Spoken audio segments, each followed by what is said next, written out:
Hello students, in this lecture हम पढ़ने जा रहे हैं डाल्टन्स एटॉमिक थ्योरी। ठीक है, बहुत ही सिंपल है, कुछ लॉज है, डायरेक्टली बोर्ड्स में पूछा जाएगा। और जनरली जेई में मुझे लगता नहीं है कि डाल्टन से कुछ क्वेश्चन बन के आएगा, बट अगर तुमसे पूछता है चार ऑप्शन देके कि इसमें से कौन सा करेक्ट है, which is a postulate, which is a given statement of Dalton's, बहुत ही बेसिक, बहुत ही, अगर तुम्हारी लक बहुत अच्छा है इस कंडीशन में इस टाइप का क्वेश्चन बन सकता है, अदरवाइज ऐसा क्वेश्चन बनेगा नहीं। But for us it is important to learn और टू अंडरस्टैंड कि what Dalton atomic theory states about. ठीक है, तो वही हम पढ़ने जा रहे हैं। बड़ा बड़ा लिखो, Dalton atomic theory.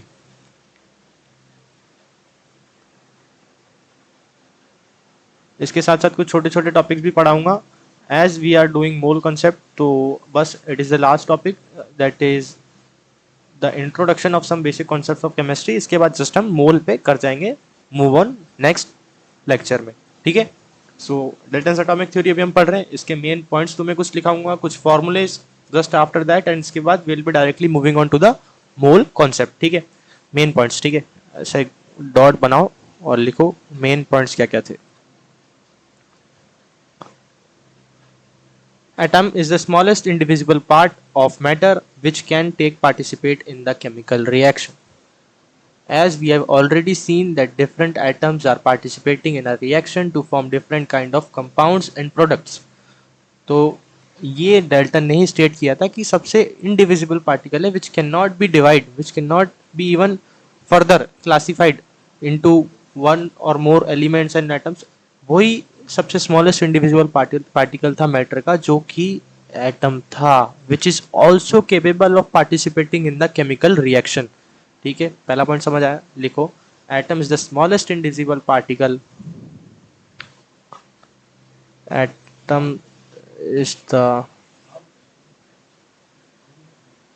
smallest indivisible part of matter, indivisible part of matter which can take participate in chemical reaction, can take part in chemical reaction। ठीक है, atoms of the same element show similar properties in all respect, चाहे physical हो या फिर chemical हो। ये इसका second point था। फर्स्ट पॉइंट तुम्हें बहुत अच्छे से आ गया, वो बहुत बेसिक है, 9th या 10th क्लास में भी डाल्टन्स एटॉमिक थ्योरी आता है। तो एज सच कोई बहुत सोचने या टेंशन लेने की बात नहीं, 9th 10th वाले भी ये चीज़ कर सकते हैं, but it is mainly for the JEE and NEET students. ठीक है, तो सेकंड पोस्टुलेट या फिर सेकंड्स के स्टेटमेंट पे जाते हैं कि इसने क्या कहा था। atoms of same element, do you know the meaning of difference between atom and element? Element can be further classified into atoms, but atom cannot be further classified into particles. So atoms of same element show similar properties. Atoms of same element show similar properties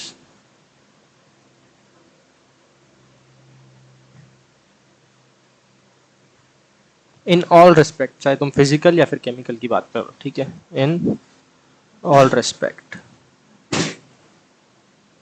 whether it is a physical as well as chemical properties.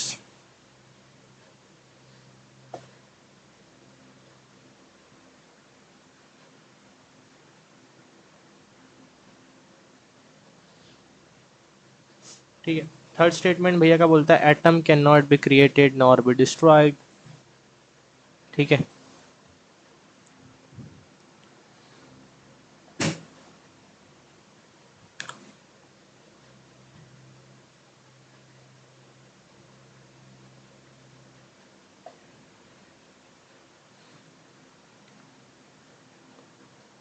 ठीक है, ये चीज भी थोड़ा सा ध्यान रखना। Fourth जो इसका स्टेटमेंट है वो ये कहता है कि compound is formed by a chemical reaction. Compound किसी केमिकल रिएक्शन के थ्रू ही बना होगा, बिटवीन टू और more than two types of atom और एलिमेंट्स। अगर दो एलिमेंट्स या फिर दो एटम्स मिलके कंबाइन हो रहे हैं and they are participating in a reaction, that is for sure they will be making a compound. ये इसका फोर्थ स्टेटमेंट कहता था। ठीक है, इसको लिख लेते हैं। compound is formed by chemical reaction.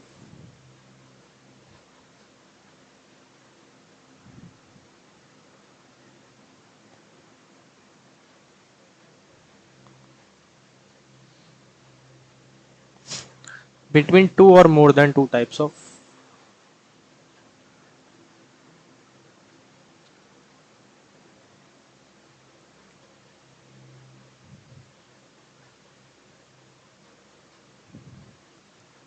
whatever atoms ले लो, एक second,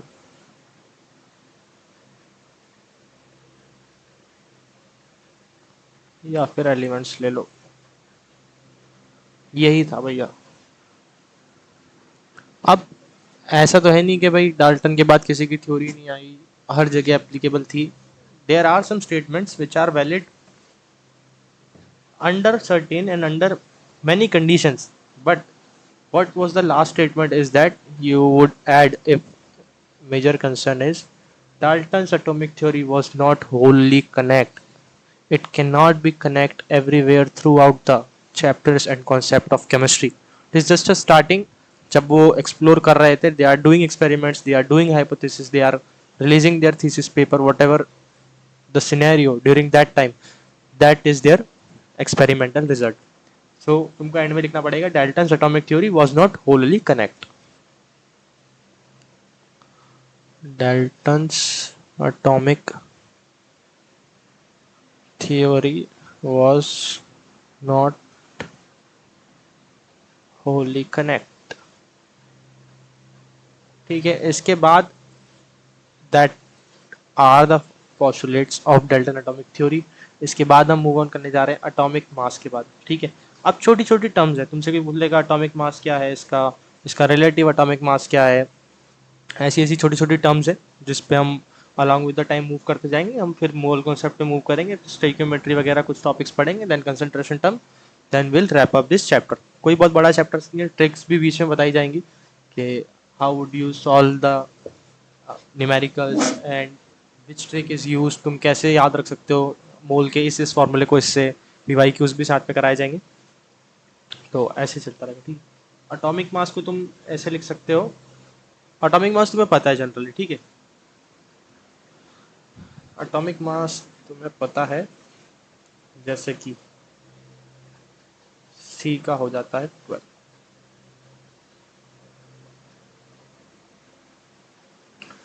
What if someone asks you about relative atomic mass?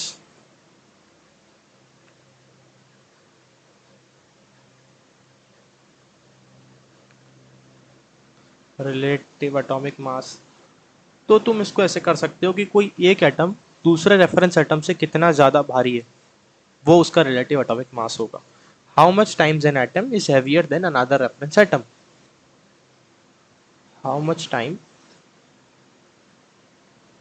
An atom is heavier than another reference atom.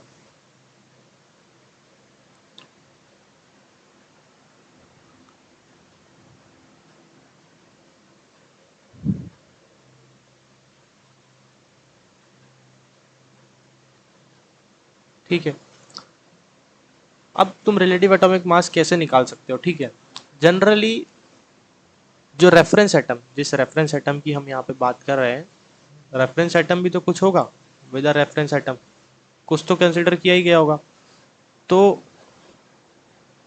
reference atom during that time was, which reference atom we are going to consider is, reference atom लेने वाले थे at that time, as of now also hydrogen was considered as a reference atom.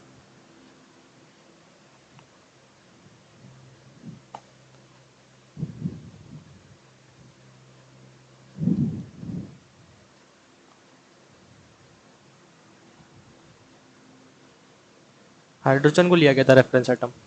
समझ आ गया अब तुम्हें, definition समझ आ गई, सब चीज समझ आ गई। ये तुम ये सोच रहे हो कि भैया अब ये बताओ कि रिलेटिव एटॉमिक मास निकाला कैसे जाएगा, डिफाइन कैसे किया जाएगा, किस किस का रेशियो होता है। किसी ने हमसे निकालने के लिए बोल दिया तो हम कैसे निकालेंगे, हम तो नए नए 11th में आए हैं 10th पास करके। ठीक है भाई, फॉर्मूला भी लिख लेते हैं, रिलेटिव एटॉमिक मास। हर जगह अब हम फुल फॉर्म नहीं लिखेंगे, sorry, relative atomic mass. Mass of one atom of an element for which you are finding out the atomic mass. ठीक है, इसके बाद में तुम इसको डिवाइड कर दोगे फ्रॉम द रेफरेंस एटम जो हमने लिया है, दैट इज हाइड्रोजन। ठीक है, मास of one atom of an element, mass of one atom of an element, और इसको हम डिवाइड कर देंगे मास of one atom of hydrogen atom, mass of one atom of hydrogen atom. Presently अभी जो लिया जाता है रिलेटिव एटॉमिक मास के लिए, उस टाइम पे लिया जाता था। ठीक है, मैंने बोला था at that time the atom was considered as reference atom was hydrogen, but as of now the things are change. The modern periodic table which we follow, which we consider as the final periodic table, that was given by Mendeleev's periodic table, उसके accordingly हम reference atom लेते हैं। इसको बता देते हैं, एक उसमें presently C12 atom is considered as reference atom।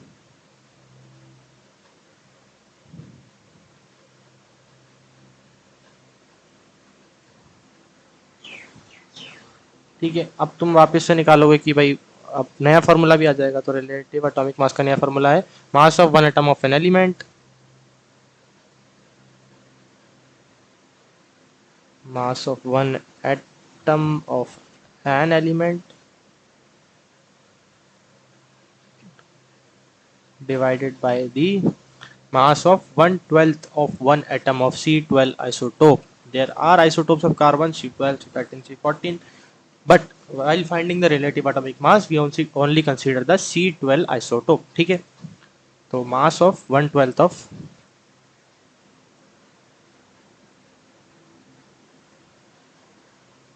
one atom of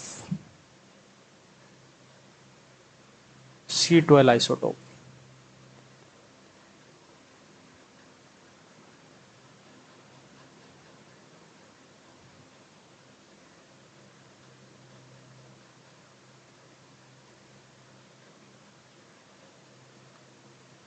ठीक है, समझ आ गया।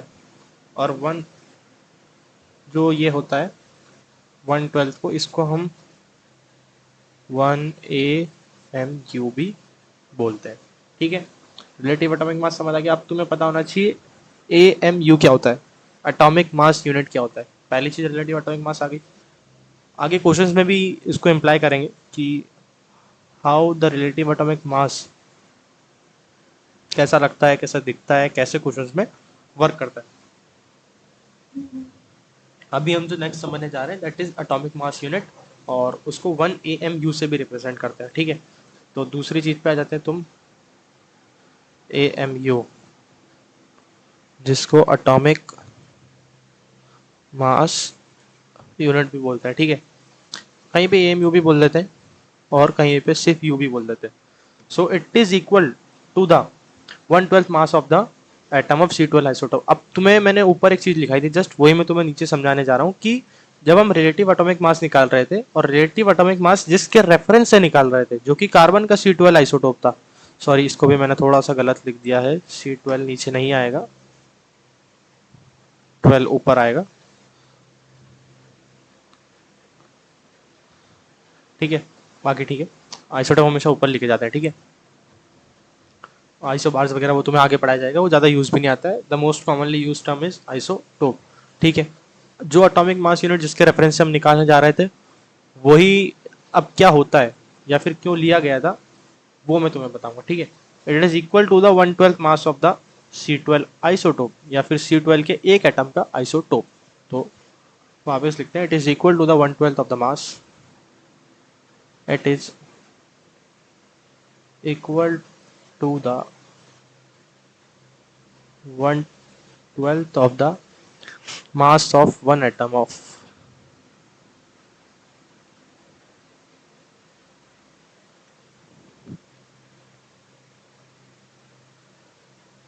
C12 isotope. ठीक है, अब कहीं पे तुमसे एग्जैक्टली 1 AMU की वैल्यू भी पूछ ली जाती है. What is 1 AMU? You are considering it as a reference atom. तुम इसको फॉर्मूले में कैसे पुट करोगे, कैसे पुट करोगे, तुम्हें ये भी डिफाइन करना पड़ेगा ना. सो जो हम कंटिन्यू आउट कर रहे हैं, इसके पहले डाल्टन्स एटॉमिक थ्योरी के पहले हमने एवोगैड्रोस नंबर पढ़ा था. सो उसकी भी तुम्हें एक वैल्यू पता होनी चाहिए कि 1 AMU मास की बात कर रहे हैं ना. मास हमेशा किस में कैलकुलेट किया जाता है, ग्राम में. और तो 1 AMU होगा 1/Na ग्राम. बस तुम्हें याद रख लेना 1 AMU कितना होगा, 1/Na ग्राम. कैसे है, कितना है, वो अभी कैलकुलेट कर ही रहे हैं. ठीक है. Na की मैं तुम्हें वैल्यू बता देता हूँ कि Na की वैल्यू कितनी थी. Na की वैल्यू थी 6.022 इंटू 10⁻23. 10 से बढ़ते आ रहे हो. ये था एवोगैड्रोस नंबर.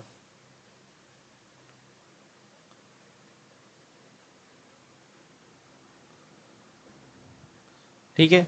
Na की तुम्हें वैल्यू पता चल गई, इतने ग्राम होता है. इसको डिवाइड करोगे 1 AMU की वैल्यू तुम्हारी आ जाएगी.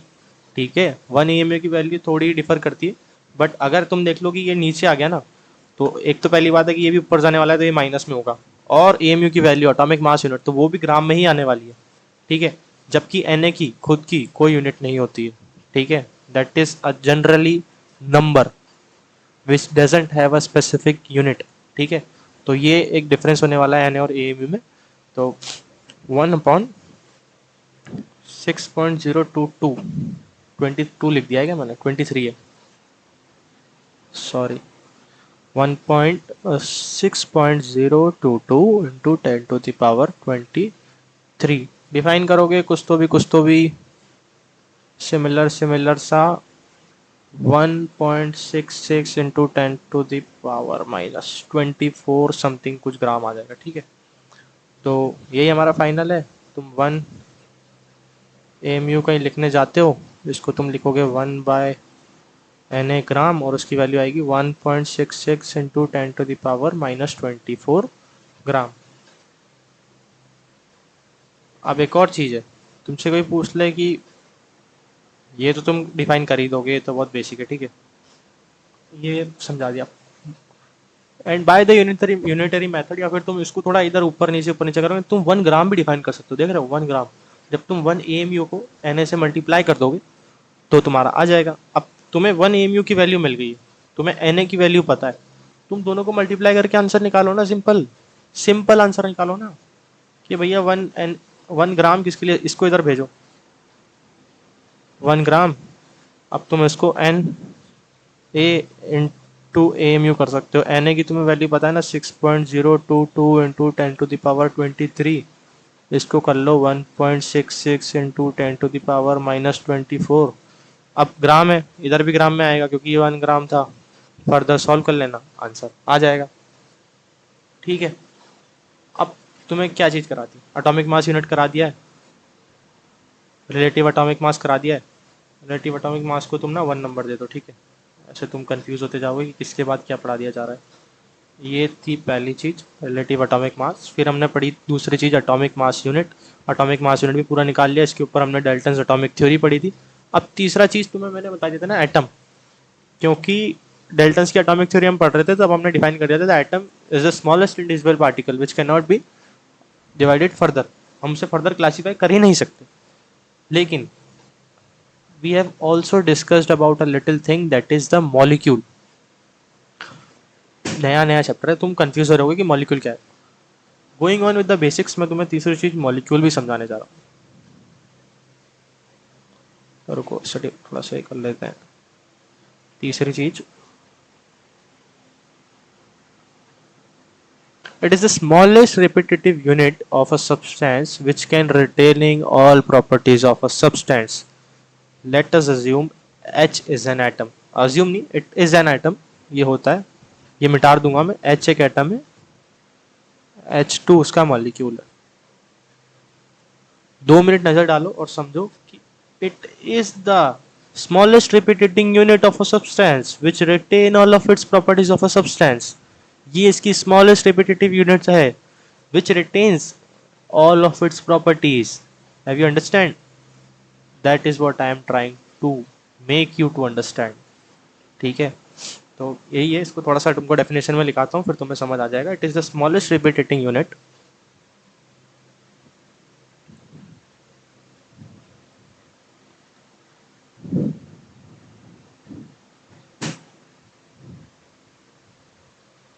is the smallest repeating unit of a substance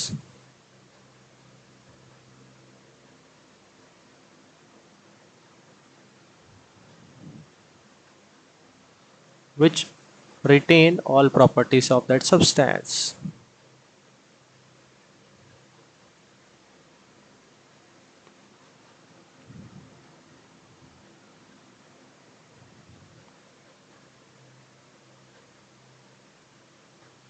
ठीक है, मॉलिक्यूल समझ आ गया, बहुत बेसिक चीज थी। तुम्हें कहीं एक बार तुम नोट्स को थ्रू कर लोगे, कहीं जाने की क्वेश्चन नहीं।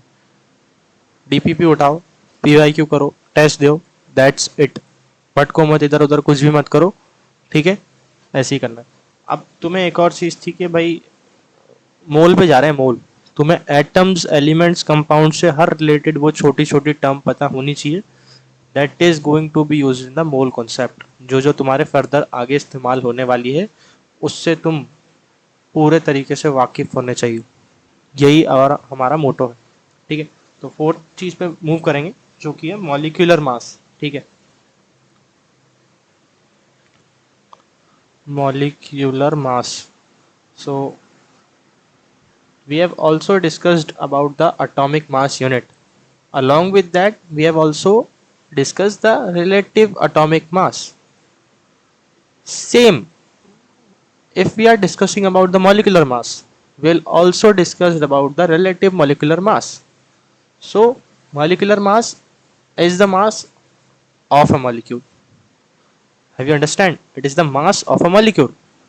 Let us assume the mass of hydrogen is 1 and the mass of hydrogen molecule is 2. ठीक है, atomic mass, molecular mass. Hydrogen का atomic mass 1 gram, molecule it is the smallest repeating unit of the of a element which retain all of its properties, so its mass is 2। यही बताना चाह, ठीक है। But what came different here, so I am explaining it to you, is the relative molecular mass। Same reference atom change हो चुका है, इधर भी कार्बन का C12 आइसोटोप यूज होगा और रिलेटिव मॉलिक्यूलर मास निकल जाएगा। That is so simple. लेकिन अब बच्चे नए नए हैं तो उनको डेफिनेशन, फॉर्मूला, एग्जाम्पल लिखाने पड़ेंगे। एज वी मूव फर्दर तो हम इतना सब कुछ नहीं लिखेंगे, but we will be surely making notes, क्योंकि तुम्हारे लास्ट में यूज आए। तो मॉलिक्यूलर मास तुम्हें समझ आ गया, why we are here and what to discuss is relative molecular mass। ठीक है, relative RMMS, mass of one molecule of a substance, mass of one molecule of a substance, that is to be divided by the mass of 1/12 of one atom of C12 isotope। Mass of 1/12 of one atom of C12 isotope, one atom of C12 isotope। ठीक है, that is so simple.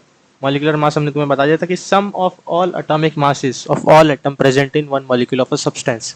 अगर तुम ये with in example नहीं समझ पा रहे हो तो छोटू छोटू बच्चों की तरह रिलेटिव एटॉमिक मास का हमने तुम्हें फॉर्मूला बता दिया। मैं तुम्हें इसमें ना इसका एक वो भी लिखा देता हूँ, मॉलिक्यूलर मास की डिफिनेशन क्या है, ताकि अगर कभी तुम 12th पास करने के बाद ड्रॉप लेने का सोचो तो तुम्हें ये याद रहे कि हमें मॉलिक्यूलर मास से पढ़ाया गया था, हमें इतना बेसिक से पढ़ाया गया था। तुम सर को ना कोसो, ठीक है। Sum of atomic masses of atoms present in, sum of atomic masses of atoms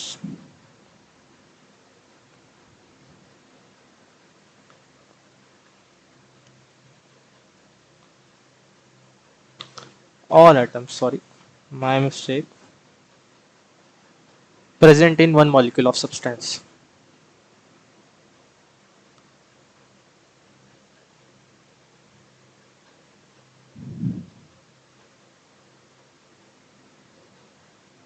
ठीक है। मॉलिक्यूलर मास ऑफ तुम H2O निकालोगे, हाइड्रोजन का 1 है, मॉलिक्यूल 2 है, 2 इंटू 1, ऑक्सीजन का 8 एटॉमिक नंबर है, मॉलिक्यूलर मास उसका 16 होगा, दैट विल बी 18। ठीक है, एक एग्जाम्पल लेके समझा देता हूँ कि मॉलिक्यूलर मास ऑफ CaCO3 कितना होगा। ठीक है, कैल्शियम का तुम्हें पता है कितना होता है एटॉमिक नंबर, तुम्हें बोला था कि एटॉमिक एलिमेंट्स याद कर लेना फ्रॉम 1 टू 20, क्लास 9th या 10th में ही याद करवा दिया जाता है, फिर भी सामने पीरियोडिक टेबल चिपकाओ, एटॉमिक नंबर याद करो, hydrogen, helium, lithium, beryllium, boron, carbon, nitrogen, oxygen, fluorine, neon, sodium, magnesium, aluminium, silicon, phosphorus, sulphur, chlorine, argon, potassium, last में कैल्शियम होता है 20th नंबर पे। ठीक है, तो अगर तुम्हें याद होगा तो मोस्ट प्रोबेबली तुम्हें 20 तक के elements that are most commonly use elements, उसके बाद थोड़े रेडियो एक्टिव आ जाते हैं, स्कैंडियम, वेनेडियम, टाइटेनियम, मैग्नीडियम, तो ये सब आ जाते हैं। तो कैल्शियम का तुम्हें याद होगा कि वो 40 होता है, कार्बन का एटॉमिक नंबर 6, मास 12, ऑक्सीजन के 3 है इंटू 16, मल्टीप्लाई करो कितना आता है, 40 प्लस 12, 16 प्लस 16, 8, 100 कुछ आ रहा है। CaCO3 का मुझे याद है, यहाँ थोड़ा सा तुम्हें करके दिखा रहा था। ठीक है, ये मॉलिक्यूलर मास हो गया।